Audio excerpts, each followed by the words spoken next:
Salutations and shit, guys. Welcome to another episode of Travel and Shit. I am your host, D. Carey, and you're listening to your new favorite travel podcast, more of a conversation on the experience of travel as opposed to the destination of travel.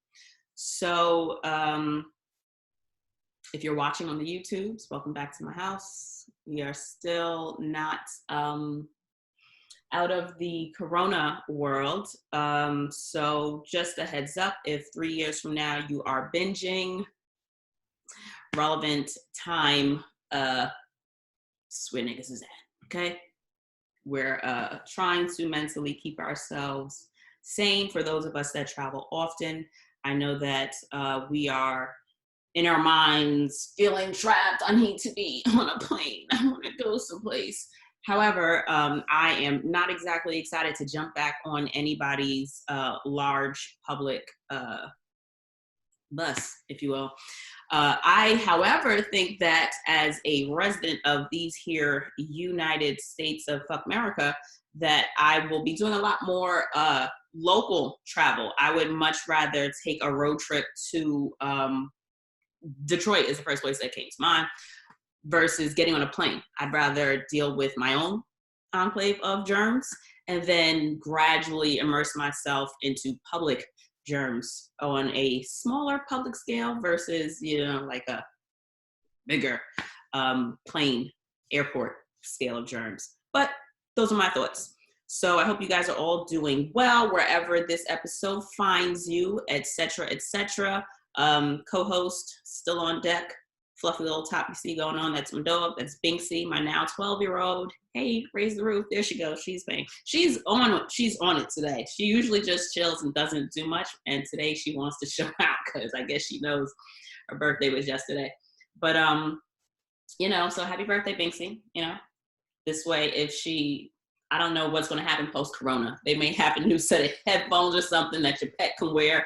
And if, one day she should listen to this episode, I want her to know, I ride for my niggas, Binksy, happy birthday, my G. Hey. All right. So I've got a guest for the people here again, because who wants to continuously hear about my internal strifes and thoughts during said pandemic. So thankfully, the internets still work. So my beautiful guest, welcome. Thank you for joining me. Please introduce yourself. Hey, you all. My name is Wanda. I am a traveler, a longtime traveler. So I have a few projects going on. I have the Black Women Travel Podcast.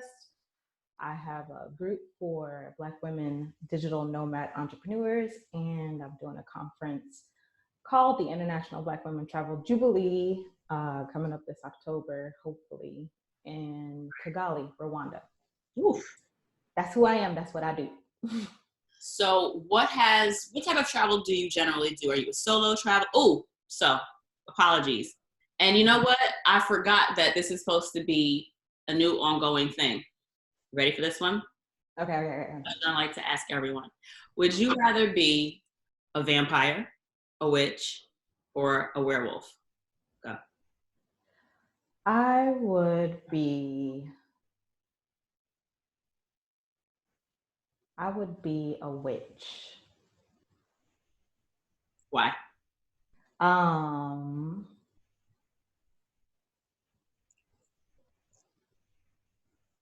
I think that witches are able to contribute in a way that the other two aren't.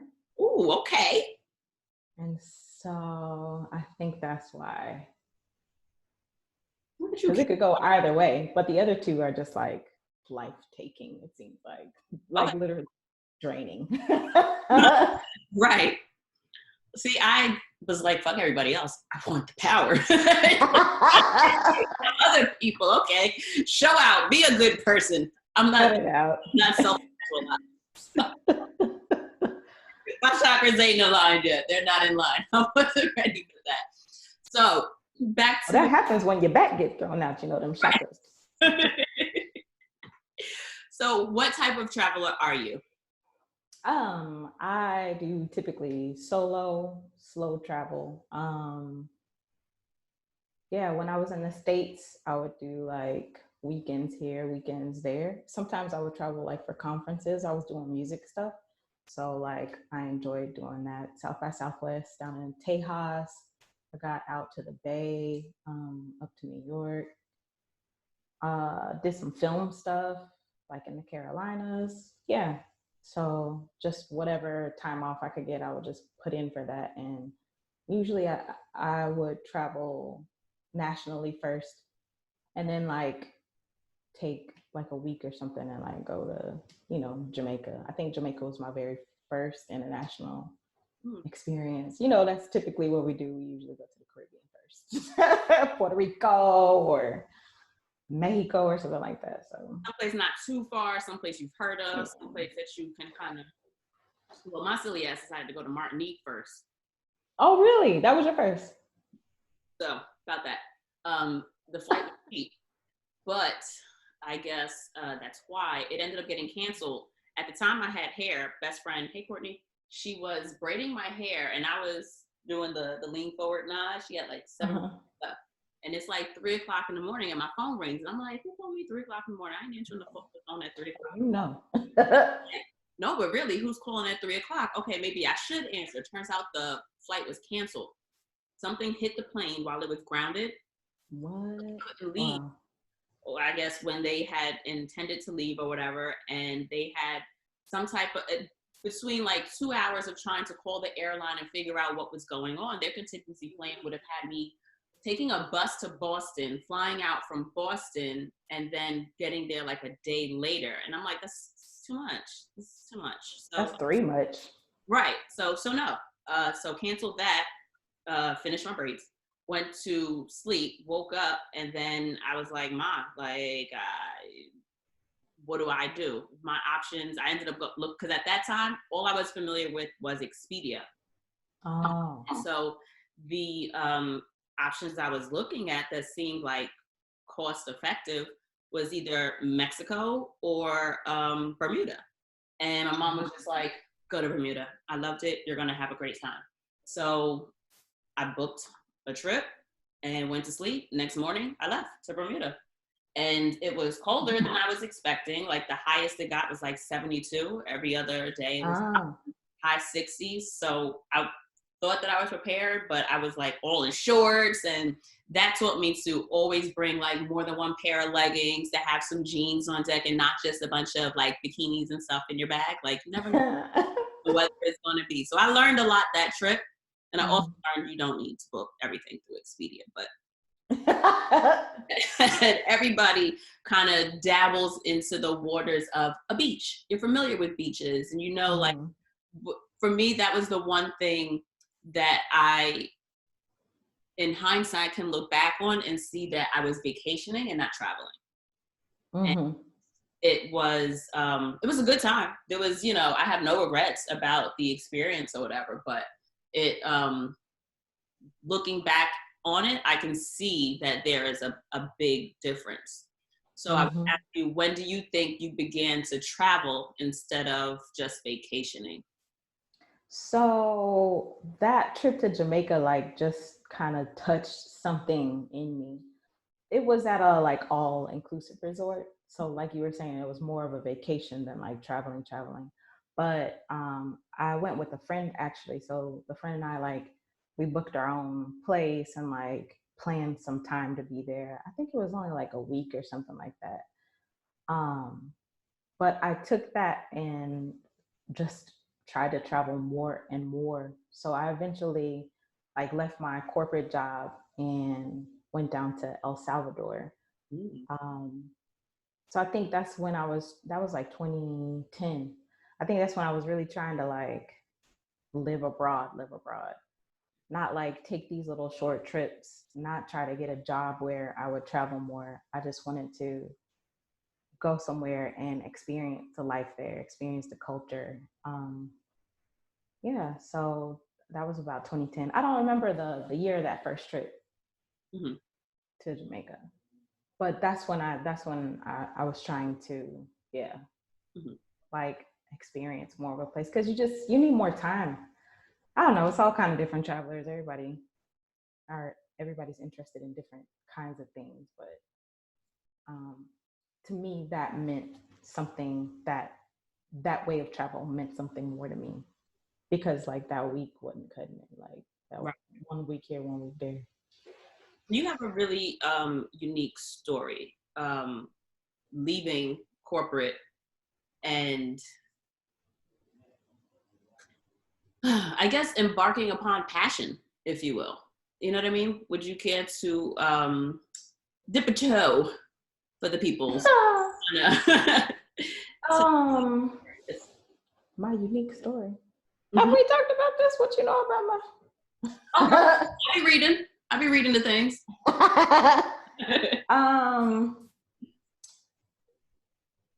Wait, like which part?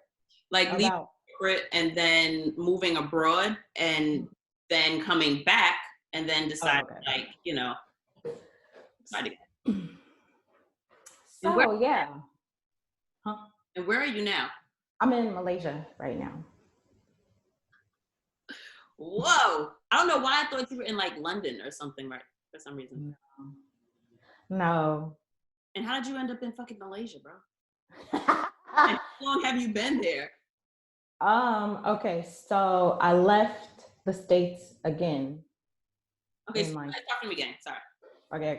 Okay, so going back, 2010, El Salvador. Yeah, so like things just weren't shaping up for me as I was in corporate. So I worked at CNN. That's in the headquarters in Atlanta.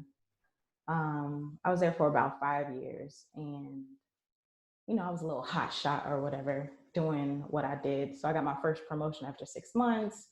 And after another 6 months in that role, I started studying for my next promotion. And then my mother and my sister passed away 6 days from each other. And so as death does, like that just rocked my world.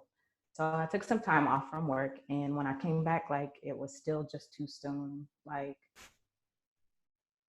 it was just too soon. So I wasn't really focused. My head wasn't really there. I didn't have the same ambitions. I didn't have the same drive that I had. And there were a lot of people who were there from when Ted started the company and who were just gonna like retire with the company. And so they were used to like a lot of old school ways. And so everybody was just like really indirect and like not being sensitive about me as a human being in the situation that I was. Like I was thrown back into the situation full force instead of being like helped at all. Right. But anyway, so I was like, I'm not gonna do this. The final straw was like we had shift bidding. So you bid for the shift and you number it 1 through whatever. So my supervisor at the time gave me like my very last choice, which was like some super terrible overnight shift. So of course I go to HR and HR was like, oh, that is crazy. So you think it's retaliation? Okay, so how can I help you? And I was just like, nothing, you can do nothing. So I put my 2 weeks in while I was on vacation in Jamaica, got that check and was like, what can I do? Where can I go? So what was that website? There was some website where you could find like nonprofit agencies to partner with or whatever. So I found one and I was looking everywhere. It's not like I wanted to go any specific place. I even applied for a job in Iceland. I was just like, get me TF out of here. So out the country also. Yeah. Oh yeah. I was ready. That was intentional. Oh, absolutely. I was not looking for anything local at all. So I got up out. El Salvador happened to be the situation. That lasted for about 9 months. It was nice. There were hiccups there. There was a lot of pivoting that I was doing in order to stay. It was a wreck, pretty much. It was like I packed too much. I didn't have contingency plans. Like I was really making all the mistakes one could make. I had like a storage unit. Never do that. Where you live I there or here in the States? I had a storage unit in the States. Hmm. And I had a condo, so I had a mortgage and couldn't find anybody to fill it. So like I was eating up my savings. Um, so I just persevered. I was like, if I'm going to be fighting it out, I'd rather be doing it in Jamaica than in El Salvador. So I did that for like 3 months and then I ended up coming back to Atlanta anyway.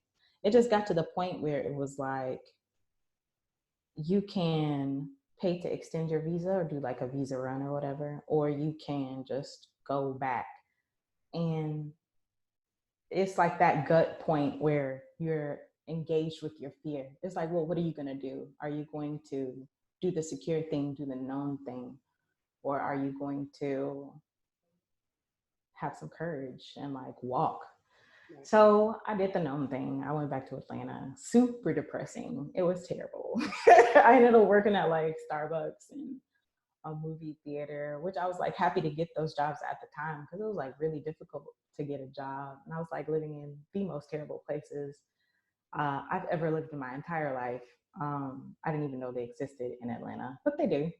So I did that. I ended up working at a call center, which is like the most horrible job anybody could ever have in their entire life. It was for an electricity company. And one of the final straws for that place is this lady she called in and she was talking about how her baby's father shot their child in the yard and she knew that their electricity was due to be cut off. And so like I go to a supervisor and they're like, oh, she's probably lying or whatever. So I had to like get back on the phone with this lady and be like, sorry, we're cutting your electricity off. So yeah, I intentionally got fired from that job and got my unemployment and was pissed when I got hired for State Farm to sell insurance.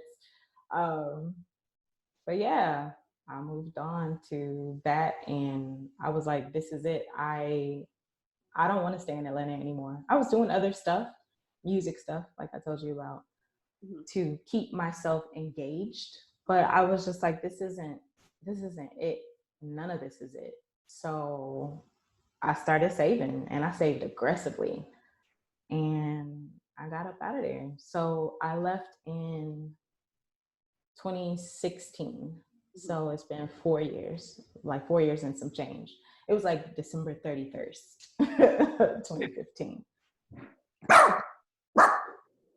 Thank you. Yes. So when you when you first left, had you, considering you put your 2 weeks in while you were abroad, are you like a natural saver, or did you kind of just fuck it, let's see how this works? Because natural. It's been very intentional. you kind of knew in advance Not that you were natural. planning to leave, so you had been work. Because for me, I know that even if I, God forbid, had some life change where I said I can't go back to this job, I really don't want to, even though I don't like my job, I intend to leave.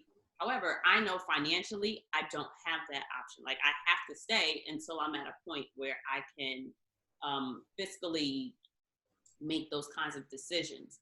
And I just wanted to pinpoint back to that. Like, were you financially ready to leave your job, or did you just say, I'm going to vaya con Dios, I'm go with God and just figure it out as I go? Because I don't necessarily want someone listening to kind of have the impression, or if they are listening and you did just go, like, I kind of want someone to have like that full picture. Yeah, yeah. I don't think I had hit my spreadsheet phase of life yet. So I don't think that I was, because I remember like, you have your little crew, you going out to happy hours and whatever, whatever. Trader Joe's was around the corner. Like I remember not being particularly frugal. Okay. But I also, I don't know. I I mean, I had my finances together, but I just didn't So you had savings, like you knew I that. had some, I had savings. I don't remember exactly how much I had saved up until then. And it wasn't something that was planned. So it's not like I spent a year or 6 months specifically saving. It was just like, things are terrible here. They're not getting better. And I'm leaving. Like, I'm not going to do this anymore. Um, With so, but financially, like I said, I had some savings. I don't remember how much, mhm. but yeah. So with what your experience was when you first left, like when you went to El Salvador, what can you say now, being able to look back on, would you suggest to someone that is looking to leave? Because I can see where, with all that's going on with Corona, someone might look at their job and say, you know what, you shit on me during this time. Or, you know what, I don't like how this feels. I know that, I don't appreciate the company culture that I work for. Or say, you know what, this whole work from home thing, I actually really do enjoy. So Mm.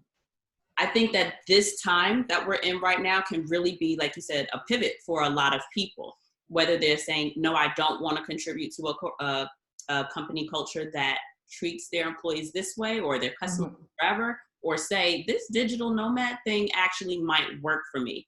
Now that people have this possibly on their radar, with your experience, knowing that you did a lot of things wrong, what Yeah. kind of advice could you give to someone that is looking to pick up and leave and just, become a digital nomad? So I would say I wouldn't, I would tell them to do what I did before I left this last time, because those are the things that I learned from the first time that I left.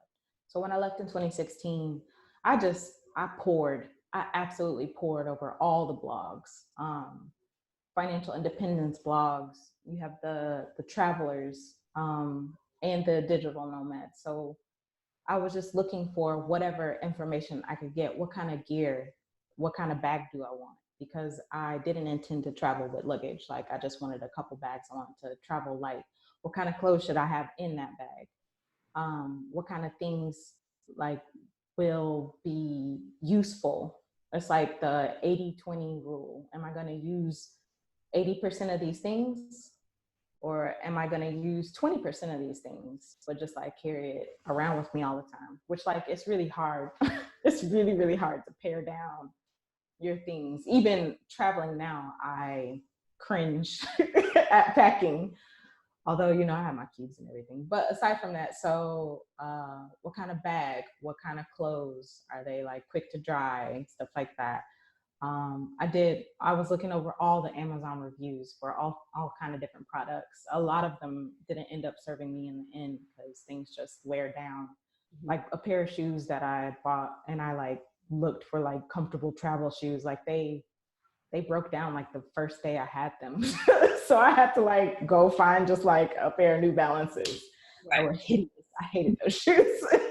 But and then when it came to the finances, so I did a lot of research when it came to that. There were some hacks that people were talking about to take the maximum benefit of the credit cards that you had. It involved like using a prepaid card. So you would go to the mall, you would buy some gift cards, you would load your prepaid card with those gift cards, and then you could write a check to yourself to pay for that. So all you're end up doing is paying for the fees Mm-hmm. for the gift cards, but you rack up points. So Okay. I was banking. I was like, I spent a lot of time. And it it feels so illegal because, like, I guess it's frowned upon, but it's not really illegal. They just don't like you being able to do stuff like that. And also, so it was the credit cards, how to get points, the gear, the clothes. It was some of the work, like when it came to like uh, work itself, what kind of skills. I played with coding a little bit. I was writing. I was taking lots of photos. I was building my website through WordPress, so I was figuring out some coding from that as well. I've tried like a little bit of everything: video editing, um, photo editing. So also like how you want to spend your time. So that's kind of how my first brand started evolving, the Asha Live Breathe Heal, because Mhm. it was like you have this time now, you've made this space for yourself. How do you want to spend your time? Also, something I would recommend people doing is, so for Europe, since the housing is going to be your biggest cost no matter where you are. Okay. So in Europe, in order to mitigate that, I signed up for trusted house sitters before I left, and then tried to get some house sits before I left the States. I didn't end up getting any, but I arrived in London kind of on accident, like it wasn't planned, um, on New Year's Day, and stayed at used some points at a hotel and tried to get some house sits, and I ended up getting like, what was that, like a 2-month, 3-month house sit, Ooh. just outside of London, and that helped me save so much because like groceries are mad cheap actually there. But it's stuff like that. Uh, there are a lot of things that all the stuff that you deal with now, like you're gonna have to deal with those things abroad. So how can you plan for that? How can you budget for that? Because that's huge. I called like my savings account my freedom runway. How Mhm. much how much room do I have on this runway? So I needed to do whatever I could to um, maximize that. So that's what I spent my time figuring out. Did you get did you worry about visas, or did you know that maybe you weren't going to stay in one place longer than you would need a tourist visa for a different location? No, like in Europe, like you get 3 months in the Schengen, you get actually in London, I think you get 6 months. Ireland, I think you get 6 months as well, 3 years, 6 months. So you But intentionally yeah, went with the intention of hopping from one place to another. Like you didn't say I yeah, want but like to. slow. Okay. Because I knew, like I don't know, I just knew that trying to spend a week here and then a week Right. somewhere else, and you have your couple of bags or whatever. I just knew that like that wasn't sustainable, so I never even entertained that. I never tried that because like that wasn't my shtick. But yeah, so it was at least maybe a 3-month maximum usually. So I wasn't trying to stay in Europe anyway. So Okay. it wasn't something that I was trying to really figure out. There are plenty of places in Eastern Europe you can go as well if you're trying to do that. There are ways to stay up there, over there, if that's the area you want to be Because I feel like in. the majority of the people that I've heard from that have decided to become digital nomads have picked a destination or chosen like a location and said, oh, I can live here for like 6 months to a year. And then people go into, I chose this place because the visa was accessible. Or like I know, for example, Black Digital Nomad, when I spoke with her and she decided that she and her husband were going to move, they intentionally went to Mexico because they were like, all right, so we have 6 months to figure out if we're going to like it here, what we want to do, and go from there. And then I know she specifically said that even though she loved Thailand, I think it was Thailand, that they had a very difficult visa process there. So staying there long term wasn't really an option. So I think that it is refreshing to hear that you don't necessarily have to choose one place to live long term if you're deciding to be a digital nomad. Like you can just go in terms of destinations that'll allow you to just sit there as a tourist on a tourist visa and then still work essentially. So you have Yeah. everything set up in terms of doing or providing for yourself as a digital nomad. Did you or do you have resources like on your website or I know in the group you definitely share the Black Women Digital Nomad group that you have on Facebook.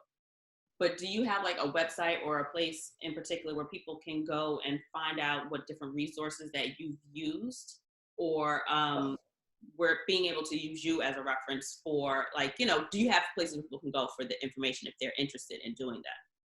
So real quick, one more thing about the visas is there are all kinds of travelers, and it's just important to understand what kind of traveler you are. I'm fine moving every few months, Mm-hmm. but some people want to live somewhere. which is also totally cool. So if it's somebody that wants to like live somewhere, then they're probably going to look more into the visa stuff. Right. Also, the Thailand visa is not difficult. You get 30 days free, so you just get up in there. It's staying that's difficult because they've been cracking down more and more. From what I hear, I've never tried to stay. I've been happy with my little bit of time in Thailand. Yeah, I'll she and take her it. were looking. They were, because I think where they are, I think they're in Vietnam now, and Mm. they, I believe, chose there because, and they ended up like leasing or renting like a long-term space as opposed to doing, you know, Airbnb or like homestays and stuff like that. But But that's the other thing too, is like in Asia, a lot of countries rent month by month, super easy.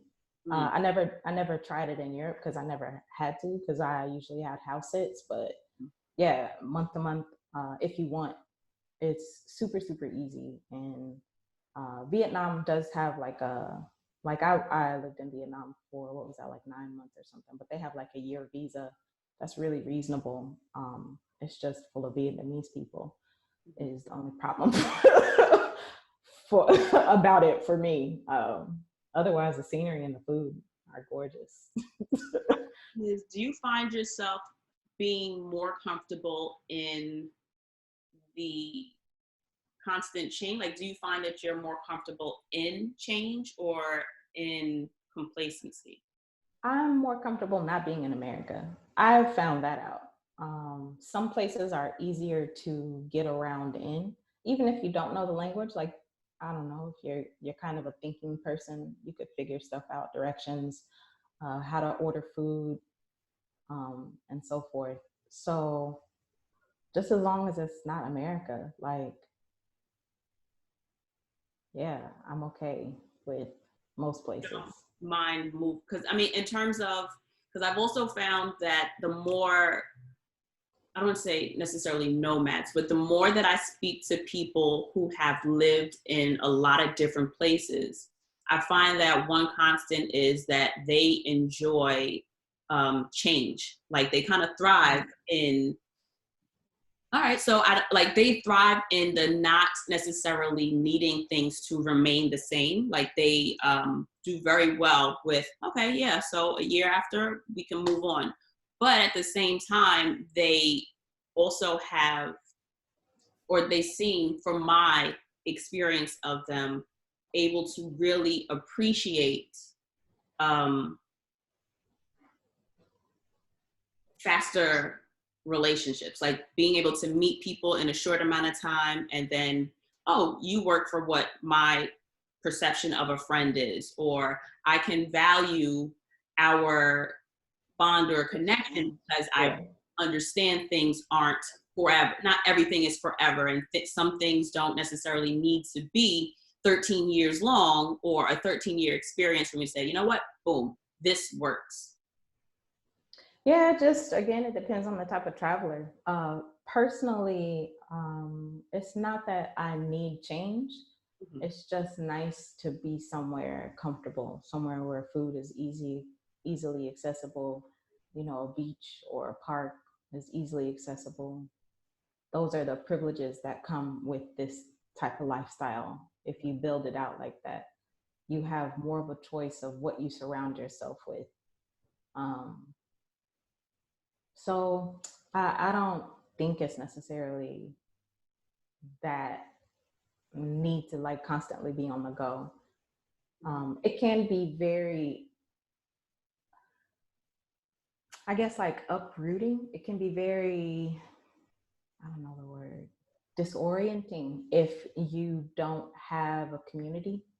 If Okay. you are moving and it's a place where it is difficult to meet people, because like not everybody goes to co-working places, not every place has meetups organized by different organizations, whether it's InterNations or couch surfing or your local co-working space. Sometimes there's just no infrastructure, so you can get lonely. That's Right. something that a few people talk about. um, but if you do meet people, like, are you able to talk to them? So they're a different kind of personality. Some people are very socially impaired. Mhm. um, because, you know, they have other stuff that they're dealing with that creates that. So not everybody's like able to connect. Right. I have dealt with travel heartbreak. There's a couple that I met in Chiang Mai and like a couple other folks, and like, you know, you have Facebook or Instagram or whatever, but it is if you never meet back up to create more memories, then you know, it's just one of those nice memory things. And then you see them every now and then, a message every now and then. Right. So another question that came up for me is when you were mentioning your research and the type of bag to have, the type of shoes to have. Yeah.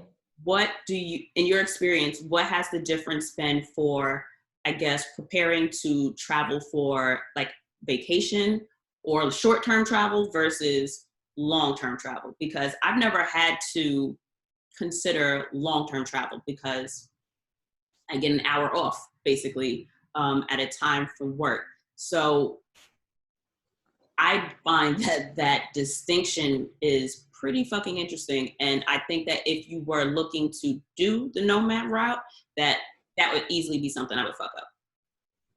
So it depends on like what kind of body you have. I have a bigger body and I'm in Asia. So right. Finding bras, for example, has been a battle. Thank goodness that there's spandex all over the world. So like I'll never have to go bottomless or whatever, but it's stuff like that. Right. But generally speaking, you can shop wherever you go. Okay.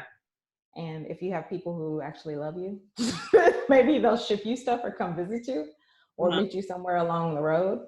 If they love themselves, because travel is a gift to yourself. Okay. And yeah, so you pack the things that you're going to wear the most. You pack the things that you can mix and match the most. You pack durable stuff. There's been a lot of like active wear,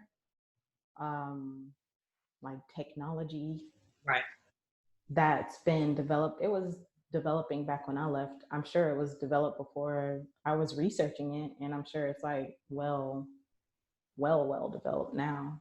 It's just like sweat resistant stuff or smell resistant stuff. Right.